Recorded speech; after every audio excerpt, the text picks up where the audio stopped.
Attention, voici un monsieur qui est parti consulter un marabout qui lui a remis un parfum de chance pour qu'il puisse exceller dans son commerce de vente de cercueils. Histoire vraie, l'affaire se passe au Bénin. Voici le monsieur en question, Jacob. Ce qui se passe, c'est que Jacob déjà était vendeur de cercueils. Il avait sa petite menuiserie où il vendait ses cercueils et il exposait. Bon, mais ses affaires n'allaient pas trop bien. Alors un jour, il a fait un voyage, il est descendu au Niger, consulter un marabout. Il a expliqué son problème au marabout. Le marabout lui a fabriqué un parfum de chance. Il a expliqué que le parfum, c'est à chaque fois qu'il arrive devant sa boutique, il se pulvérise avec à l'entrée de sa boutique, avant d'entrer. Et à partir de là, ses affaires vont fructifier. Il a donc pris donc son parfum et il est retourné au Bénin. Va savoir pourquoi il n'a pas cherché le marabout directement dans son pays. Enfin bref, une fois donc de retour au Bénin, donc, il a donc fait ce que le marabout lui avait dit et quelques semaines plus tard, ses affaires ont excellé. Il vendait des cercueils pratiquement chaque jour. Tellement on dirait presque que sa boutique localisait seulement là-bas. On ne sait pas. Tellement il a vendu de cercueils, il a pu construire une grande maison, un R+3. Ce qui se passe donc est que le fameux flacon, le fameux parfum en question, était fabriqué avec l'eau des cadavres. Or, lui, il ne savait pas. Et le marabout lui avait donné une condition. Qu'il ne devait pas, je dis bien qu'il ne devait pas mourir avec sa femme à l'intérieur de sa boutique, sachant qu'il avait le parfum là sur lui. Il a donc pas respecté la condition. C'est comme ça que quelques mois plus tard, sa femme est tombée enceinte. Et quand elle est tombée enceinte, elle a mis au monde deux petites filles. Sauf que l'une d'entre elles, quand elle est née, elle avait des boutons partout sur le corps. Elle avait les boutons partout sur pratiquement tout le corps. Je dis bien tout le corps. On l'a amenée à l'hôpital, mais une fois à l'hôpital, les médecins n'ont rien compris. On ne comprenait pas ce qu'il y avait sur elle. On a cherché fatigué. On voyait bien les boutons sur elle, mais on a cherché fatigué pour essayer de découvrir le problème, mais les médecins ne voyaient rien. Finalement, son cousin s'est approché de lui. Il a un peu causé. Il a dit que, gars, bon, tu sais, nous sommes au Bénin et tu sais déjà que ce genre d'affaire n'est pas si surprenant que ça. Si déjà les médecins disent que ils n'arrivent pas à détecter la maladie, peut-être que le problème est mystique. Donc, c'est mieux que tu viennes, on va consulter un marabout ici au quartier et on va voir si il va nous expliquer le problème. Le gars a dit que bon, il n'y a pas de problème, mais là maintenant, je ne peux pas quitter l'hôpital. Il a donc remis de l'argent à son cousin et demandé à son cousin d'aller faire d'aller donc consulter et il vient lui passer les nouvelles. Chose dit, chose faite. Son cousin est donc parti consulter un marabout. Chose dit, chose faite. Et à son retour, donc, il est parti voir Jacob. Il a dit que Jacob, gars, les nouvelles ne sont pas bonnes. Ça a vraiment cuit. Le marabout m'expliquait que bon, apparemment, tu es parti faire quelque chose de mystique. Tu es parti travailler avec un marabout. Jacob a dit que oui, c'est vrai. J'avais consulté un marabout là-bas au Niger pour qu'il me donne un parfum de chance pour faire réussir mes business, ma vente de cercueil. Il dit que, ah, ok. Son cousin dit que bon, ce qui se passe donc est que le marabout dit qu'apparemment, tu n'as pas respecté une de ces conditions et vraiment, ça a cuit de tous les côtés. Il dit que, et qui comment ça? Jacob a insisté, il a dit que amène-moi chez le marabout en question. C'est ainsi qu'ils sont tous deux dirigés vers le marabout en question et il a essayé d'être un peu plus précis avec le marabout. Le liquide qui est utilisé pour fabriquer le parfum de chance est fait avec l'eau des corps. Et ce qui se passe donc est que une des conditions principales était que tu ne mourres pas ta femme dans ton magasin avec la fille là sur le corps. Or, tu n'arrives pas à respecter cette condition-là.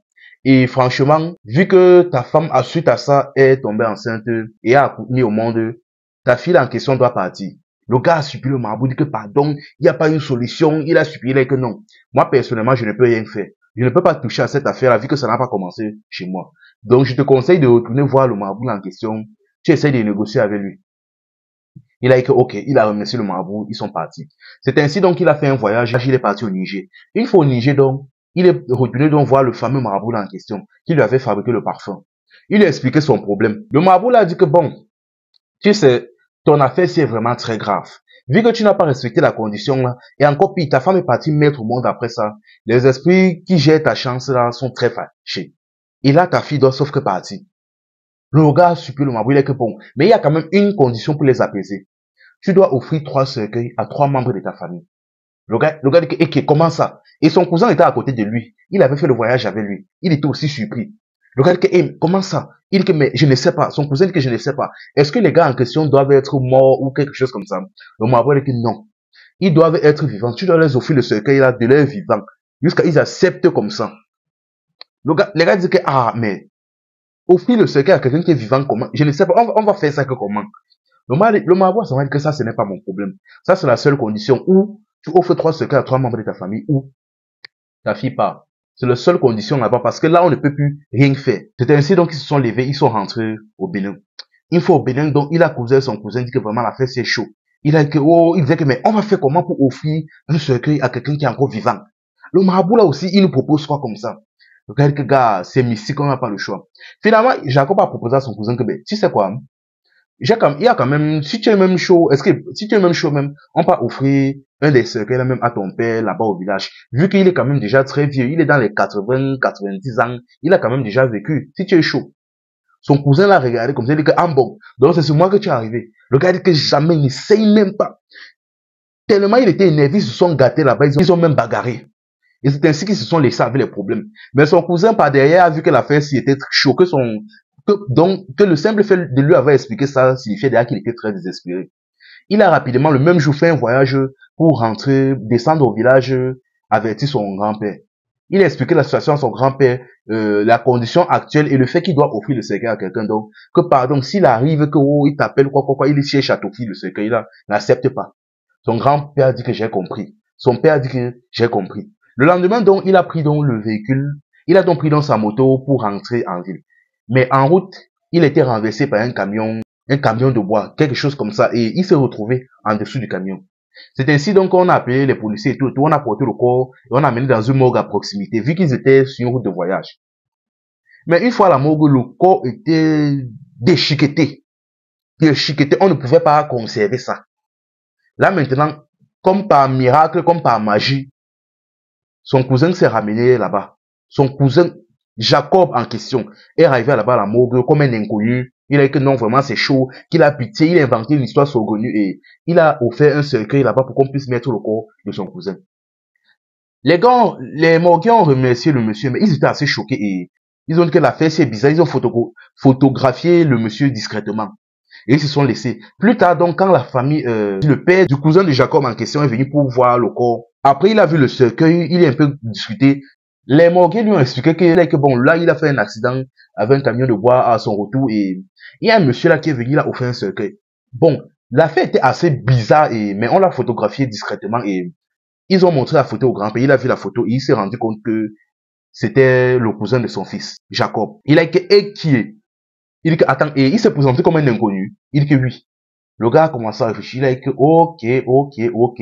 Il a convoqué, c'est ainsi donc qu'il a convoqué toute la famille. Il a expliqué la situation. Il a expliqué que son fils était venu le voir pour l'avertir que son cousin Jacob était parti faire quelque chose avec un marabout. Et ça a cuit. Là, maintenant, il fallait offrir 3 cercueils à 3 membres de la famille. Il a proposé à son cousin s'il pouvait lui offrir, un cercueil à son père, c'est-à-dire moi, vu que j'étais déjà vieux et il a refusé, se sont gâtés. Suite à ça, donc, mon fils est donc rentré au village pour m'avertir que si il vient pour m'offrir le cercueil, je n'accepte pas. Et net à son retour du village, il est renversé. Par un camion, il décède. Et comme par magie, comme par miracle, son cousin Jacob, donc, vient offrir un cercueil. Et il se présente comme un inconnu. Vous comprenez ça comment, en fait? Tous les membres de la famille se sont regardés comme ça. Ils ont compris que le gars avait sûrement même quelque chose à voir dans l'affaire là. C'est ainsi donc que, bon, vous connaissez la musique chanson africaine. C'est ainsi donc que c'est quitté de famille jusqu'à tout le quartier, tout le village était au courant de l'affaire. Mais bref, ils n'avaient pas de preuves donc ils ont laissé. C'est ainsi donc que le jour donc de l'enterrement du cousin en question, on a donc commencé à faire les voyages pour descendre, pour partir enterrer. Et dans le voyage donc, Jacob en question était parmi. C'est ainsi donc qu'à un moment donné, sur la route du voyage donc, il y a eu un autre accident. Et lors de cet accident-là, Jacob a eu ses 2 membres, ses 2 jambes détruites. Après donc cet accident, donc, on a donc divisé le groupe en 2 groupes. Un qui partait pour continuer le deuil et un deuxième groupe pour amener le gars à l'hôpital. Et arrivé à l'hôpital, c'était tellement chaud, ses jambes étaient tellement détruites qu'on a dû amputer. C'est ainsi donc que, quelques temps plus tard donc, il a vu que sa situation devenait de plus en plus misérable. Il a finalement expliqué la situation à sa femme. Il a expliqué toute la vérité à sa femme. Sa femme a été choquée. Mais elle a dit que, ok, si c'est comme ça, on va seulement partir à l'église et prier. Ils sont donc partis à l'église, tout s'est bien passé. Peut-être pendant 20 jours, 30 jours, un mois passé, ils priaient, tout s'est passé bien. Et quelques temps plus tard, donc, il a fait un autre accident et c'est comme ça qu'il est parti. Et c'est sa femme maintenant qui est en train de raconter son parcours sur les réseaux. Franchement, la famille, cette histoire-ci, c'est principalement pour ceux qui partent voir les marabouts, les ngangas, les féticheurs, tout ça. Pour les parfums de chance, les savons de chance, les lotions, les eaux de bain de chance, des trucs comme ça. Sachez que généralement, c'est fabriqué avec l'eau déco. Contrairement à ce que vous ne savez pas, c'est généralement fabriqué avec l'eau déco. Donc, ça vaut risque et péril. Et les conditions qui sont souvent là derrière. Apprenez à persévérer, évitez les choses comme ça. Partir construire un marabout ne va jamais vous aider. Je ne sais pas si vous vous rendez même compte. Du fait qu'il fait 2 accidents dans la même période. Je ne sais pas si vous vous rendez compte que du niveau de malchance là. Et ce n'était pas des accidents simples, hein. Ce n'était pas des accidents simples. Au cas où vous n'avez pas compris. Et une chose même encore qui est même extrêmement mauvaise. À l'époque même, on fabriquait même des cercueils qu'à la mort de quelqu'un. C'est-à-dire quand quelqu'un est mort, on peut seulement voir quelqu'un qui va seulement fabriquer ça. Mais aujourd'hui, on fabrique les cercueils en masse. On expose ça du haut comme si on exposait les habits. Comme si on exposait les téléphones. Ah, franchement. Même le système même de vente de cercueils actuel, moi je ne suis même pas d'abord d'accord.